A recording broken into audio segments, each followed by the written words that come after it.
അസ്സലാമു അലൈക്കും. Welcome back to Afi vlogs. അപ്പം കരാമയിൽ ഇഫ്താർ ബഫറ്റ് എന്ന് പറയുമ്പോൾ എല്ലാവർക്കും ഓർമ്മ വരുന്നതാണ് ഗ്രാൻഡ് എൻട്രി. ഗ്രാൻഡ് എൻട്രിയിൽ ഫൈൻ ഡൈൻ ഇഫ്താർ അടിപൊളിയാണല്ലോ. അപ്പം ആദ്യം നമ്മൾക്ക് നോമ്പറക്കാനുള്ള cut fruits and juice and തരിക്കഞ്ഞി, ചിക്കൻ ഹലീം ആൻഡ് സം സ്നാക്സ്. അപ്പം തരിക്കഞ്ഞി ഞാൻ ഇതുവരെ കുടിച്ചിട്ട് എനിക്കിഷ്ടപ്പെട്ടിട്ടില്ല, പക്ഷേ ഈ തരിക്കഞ്ഞി എനിക്ക് നല്ല ഇഷ്ടപ്പെട്ടു.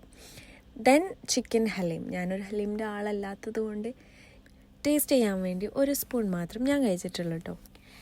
ഇനി നമുക്ക് നമ്മളുടെ മെയിൻ പരിപാടിയിലേക്ക് കിടക്കാം. ഒരു ഫുൾ കോംബോ ആണ് കേട്ടോ നമ്മളെടുത്തത്. അതായത് നെയ്പത്തിരി, ബീഫ്, നെയ്ച്ചോറ്, ബിരിയാണി റൈസ്, ചിക്കൻ 65 ആൻഡ് വെള്ളയപ്പം ആൻഡ് ചിക്കൻ സ്റ്റ്യൂ ആണോ മട്ടൺ സ്റ്റ്യൂ ആണോ എന്ന് എനിക്കറിയില്ല.